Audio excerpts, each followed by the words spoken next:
guys, it's the Walking Series Who Dead here, king of the anime and manga unboxers and a lover of all things geeky here on YouTube. So today's video is going to be my top 30 anime of all time. I'm going to break this down into 3 top 10 lists, and this is my honest top 30 anime. You know, I had to really write down where everything's going to go, and I'm not going to sugarcoat shit, and you know, fucking One Piece isn't going to be number 1 to satisfy people, and you know, there's probably going to be a lot of fuck me, why is that there and why is it not a number 5 or something like that. This is going to be my honest personal top 30 anime. Hopefully you find some anime you've never heard of and you go check it out. Let's start the list.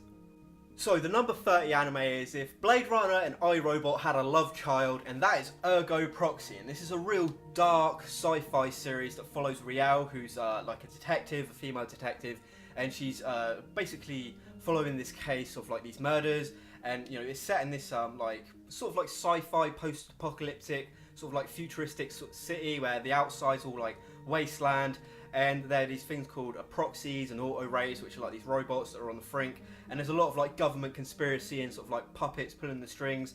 It's a real great like mystery series, real great animation, interesting story. The only problem with this series is why it's so high up at number 30 is it started off incredible, in the middle it sort of like lost focus, and then it ended really strongly, but it's a solid series. Check out Hergo Proxy.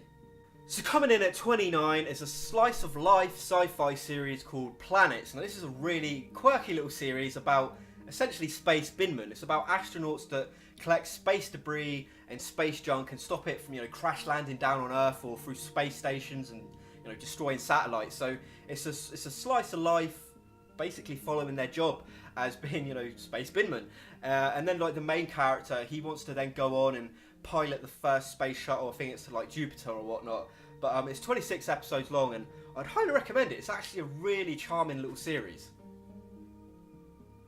Exploding its way onto number 28, Gantz! Yo, this little series, it basically follows these 2 guys that get killed and brought back to life by this black alien spear called the Gasball, and then they're sent on missions to essentially like kill aliens and save the human race from invisible aliens. And yeah, if you like your over-the-top action, blood and gore and sex and craziness, you should check out Gantz. I've heard the manga's better, but yo, Gantz, people. So coming in at number 27, let me read this for you. This is the story of an era of blood, fire and steel and darkness, born from the womb of the dead, coming from the darkness of the underworld. The child searches and yearns for light, with an intensity that burns almost as hot as the light. He doesn't know if the light will consume him in its brightness. Still he searches for the light. After endless aiming and wandering, the boy finally finds the light.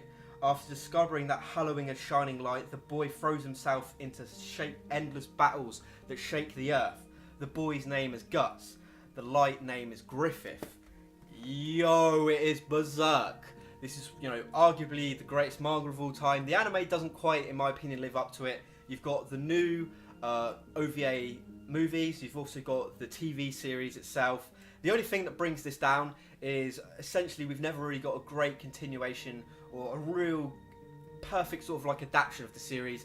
And essentially, if you don't know what it's about, it follows Guts, this badass mercenary who joins the Band of the Hawk, who's a group of mercenaries, and he follows Griffith as he wants to help him build his empire. And that's all really I can sort of like say without giving away too many spoilers. But if you like things like Game of Thrones and Lord of the Rings, you know, with demons and monsters and swords and shields and a ton of gore, highly recommend you check out Berserk. Drifting its way into the number 26 spot, it's Initial D. Now this is a drift series, which is, you know, kind of quacky. Not my sort of like thing, but I really like this. It follows Takumi, this teenager who works for like a tofu shop, and his father used to be like a legendary drift racer, and he sort of like taught him how to drift at a very young age. And essentially it's just about drifting on, you know, the mountains of like Japan, and yeah, it's sort of like a slice of life sports anime, if you want to call it that, and it's really enjoyable. This is stage 1. The animation's quite old, but when you get to like stage 4 and 5, the animation's a lot better. So if you're not if you're not a fan of the old school sort of animation, maybe skip to the older seasons. But yeah, if you like cars and racing and, you know, Nissan Skylines and all that sort of stuff, check out Initial D. So perving its way onto the number 25 spot is probably the only comedy that's actually going to be in this list, and that's Desert Punk, and I absolutely love this series. I sessioned the shit out of it when I originally watched it. It's real immature, booby humour, man. It's packed with tons of sarcasm and perviness, and it's basically set in this post-apocalyptic wasteland. And Desert Punk, he's this mercenary, and he's sort of like, you know, basically takes mercenary jobs. But the thing I love about this guy is that he ain't a hero. He doesn't hide the fact he isn't a hero, and he'll leave you behind and fuck you over. And that's like, what a fucking awesome character to have as your lead. A guy that basically says, don't be shocked if I stab you in the back, because I'm a bit of a fucking dick. Desert Punk, check this the fuck out. So coming in at 24 is a series that I think's really underappreciated, really underrated, and I would love to have put maybe in the top 20, but you know, it is where it is at the moment.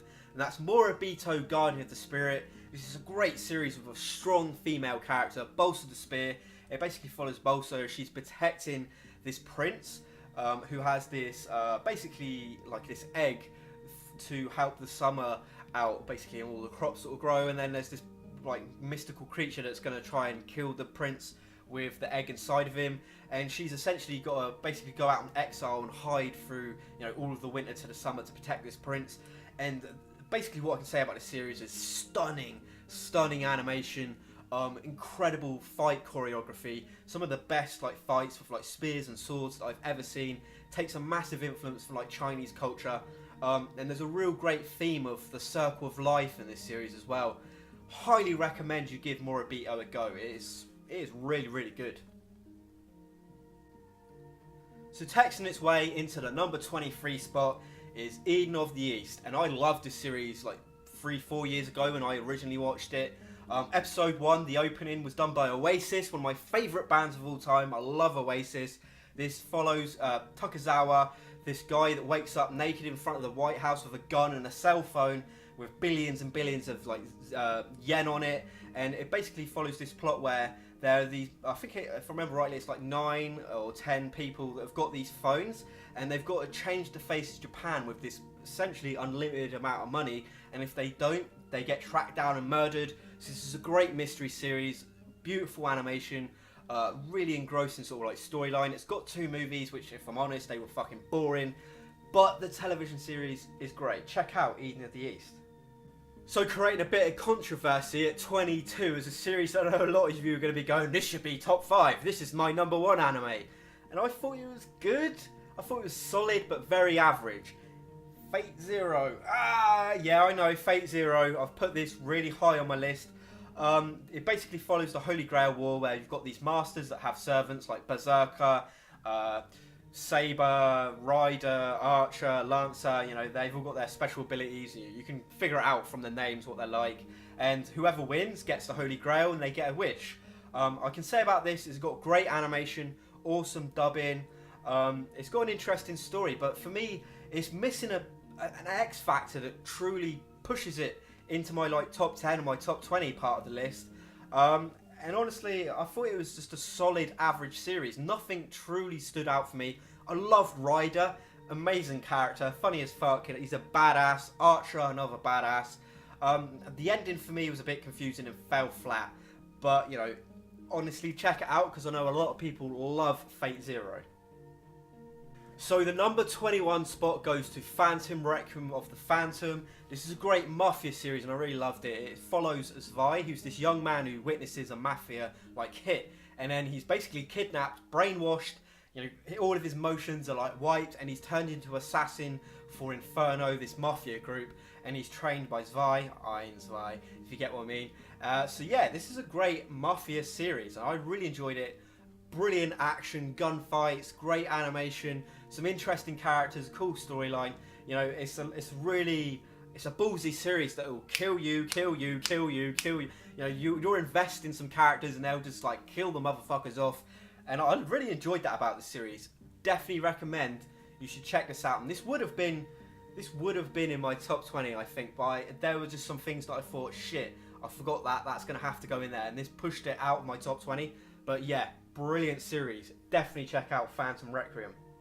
So guys, that was part 1 of my top 30 anime of all time. Now in the comment section down below, give me your thoughts on some of the series that I was talking about if you've watched them. Are there any ones that you want to check out from what I've been talking about? And if you were going to do a fantasy top 30 anime, what would be your number 30 to 21? You know, list them down there below. Give it the old thumbs up if you enjoyed it. Please subscribe. Check out the next list. And may the sun never set on the British anime empire.